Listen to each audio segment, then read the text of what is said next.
Hi there, viewers, and welcome back to the Huddle. Today we're with Alcohol and Gaming Commission of Ontario CEO and Registrar, Dr. Karin Schnarr. How are you today? I'm having a great G2E. How are you doing? Very good. Obviously, this conference is pretty crazy, and it obviously brings together the very best of the gaming industry every year, as I'm sure you can attest. Well, this is my third time coming. It's a conference that's a must do for me. It gets better and better every year. My very first year here, I was literally 2.5 weeks into the job. And so it was very overwhelming. And so I just see it as an amazing opportunity, not only to meet with a number of our suppliers and, folks in the online gaming space, but also fellow regulators and hear what's going on and what they're seeing in terms of emerging issues. And it's just interesting to get a sense of best practices from them. Of course, and I was hoping you kind of start by taking us through your responsibilities as CEO and Registrar of the AGCO and kind of how it relates to gaming specifically. It's a great question, Kirk. We're a bit unique in Ontario because I have gaming under my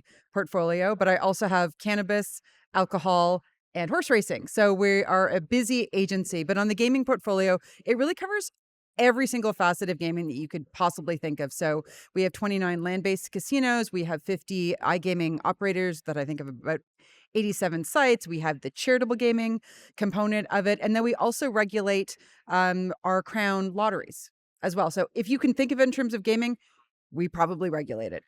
Thank you so much for taking us through that. Yeah, I noticed you started in September 2023, so I'm sure coming to G2E 2 weeks later, it's a bit of a big culture shock. Looking through the recent AGCO actions, you guys have had to either issue warnings or even monetary penalties to companies, starting illegal or, dangerous advertising practices. So how can these unregulated forms of advertising kind of negatively affect Ontario consumers? It's a great question. If I look at compliance and the work we do as a regulator, we do a lot of work. If you're a regulated, entity like an iGaming operator or a casino, there are standards you have to uphold. And so we have a really amazing compliance and inspection team in my organization that does really great work. And so you'll see fines, come out, but there's also a lot of work behind the scenes to make sure people come into compliance. And we just had a fine come out yesterday with one of our online operators, and that was because of a RG challenge.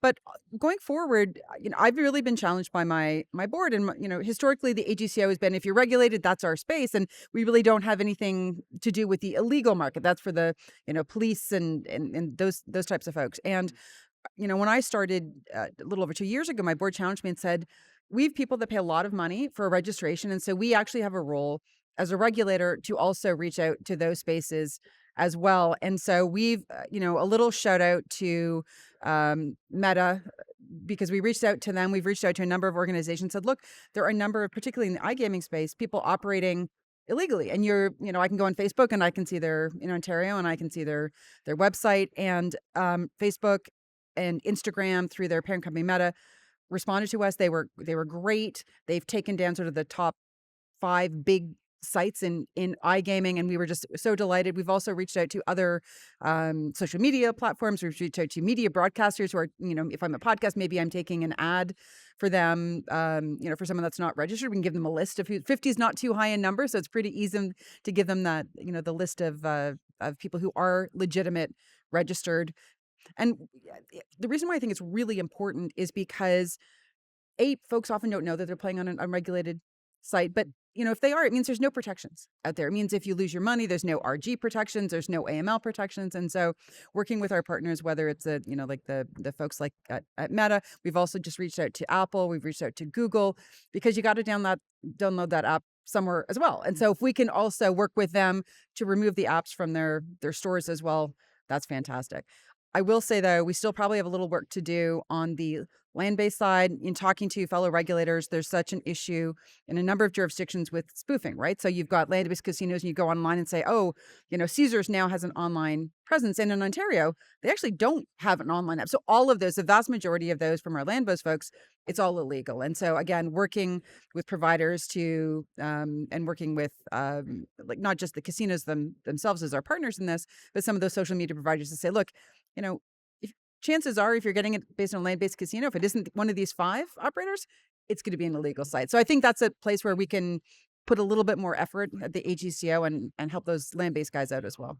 Yeah, and I'm glad you brought up the recent monetary penalty put down on the score recently, because I had noticed that it was a $105,000 fine, but they had taken in 230,000 Canadian dollars from the bettor in question. So how can that fine still act as a deterrent for the operator, even if they, kind of brought in revenue from it, or just kind of took home more of a loss than a gain or something? I get that question all the time because people want to know, like, what's the math, Yeah, the like secret if they're sauce making behind the fine 125,000 on it. the fine number. And the reality is, as a regulator, I have no power to say, it's $230,000 and that's going to go back to the individual. It's actually based on a whole number of other factors when we do and we take a look at that. And we really hope, initially to get to a place of like education so that these types of things where you don't have those strong know your customer controls in place, or responsible gambling, or your casino, your online host or VIP host really isn't recognizing someone in crisis and intervening where you should be and having those conversations.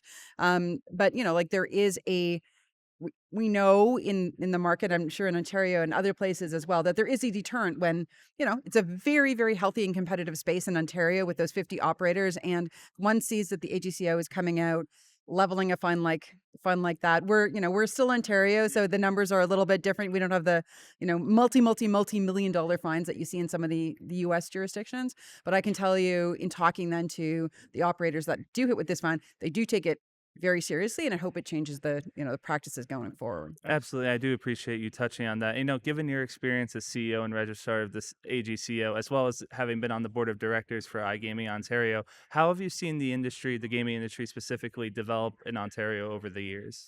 I would say, and I of course am incredibly biased, having started off on the iGaming Ontario board. It's such an incredible success, and we're talking to our colleagues out in Alberta, one of the other Canadian provinces, who've just said yes, we're going to enter the sort of private sector iGaming space. Most of the other provinces and territories, it's the Crown that's operating it.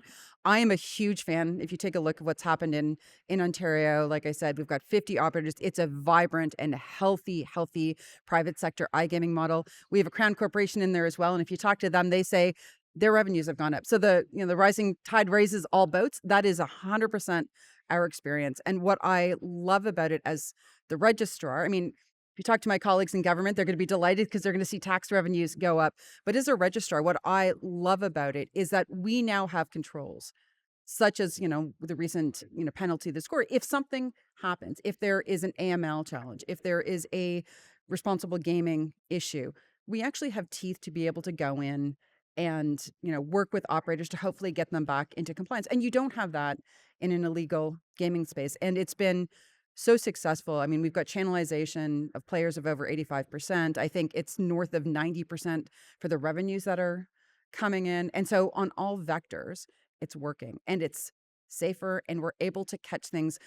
I would be remiss if I didn't note that we're in baseball season in Ontario right now with the Blue Jays coming forward. But sports betting is a fantastic example that because we've got a really strong regulated sector, we're catching things through integrity monitors that you would never catch if it was just a wide open illegal space. And sometimes it's very small bets with weird patterns that you catch. We had an issue not that long ago with the Toronto Raptors and one of their players, and it was the integrity monitors catching that, reporting it, through one of the iGaming operators, that allowed us then to come in and say, well, there's something that's going wrong here. So No, I certainly that I appreciate you speaking on that, and I do want to congratulate you on the Toronto Blue Jays. I'm a Mets fan myself, so it's always fun seeing the Yankees lose. That's not going to I complain. I don't want to get into New York politics, but we're in Canada, whether it's hockey or baseball or basketball, we're often quite good at getting it past the first round of the playoffs. The trick is to keep moving forward along the progression. But my hometown is Toronto, and so I am a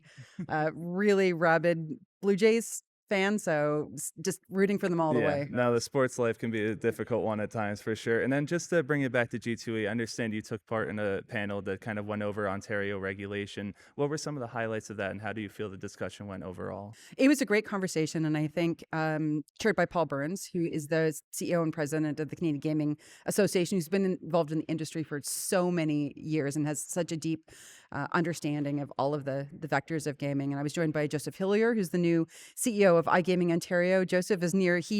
He was stolen from me at the AGCO, who's my former chief strategy officer. And prior to that, he was one of the people in government that helped set up the entire system. So he's going to be such a wonderful resource to them as well. And then Sarah McCarthy from the Responsible Gaming Council. And so having all of like the regulator and the operator and the, such a strong RG voice at that panel made it a really great conversation and dialogue because we could talk about all of the different avenues of iGaming and where it's going. And I think we are all so optimistic about where it's going. Particularly, I mean, our land-based sector is incredibly vibrant. We're seeing great investment by companies that you'll recognize, such as Hard Rock. Caesars just got their bid renewed again, which is wonderful for the community in Windsor, Ontario. But I think there's such growth potential continuing on. And as long as we always have that RG lens in place, as long as we always make sure we've got strong compliance and tools in what we use as a outcomes-based model. So we give operators room to get to the compliance tool that we want. So it's not a tick list of 200 things you got to tick. And, we all know if you want to get around the rules, you get around the rules. So having that outcomes-based approach has really worked. And then Joseph really working with the private sector to make sure that where are there red tape and pain points that aren't really working to help protect the public? And so why do they exist? So how can we reduce that red tape to make it easier for operators to come and invest in our province? Awesome. Yeah, that's really fantastic to hear. And thank you so much for joining us today. We really appreciate it. Thank you for having me and have a great rest of your conference. Thank you so much.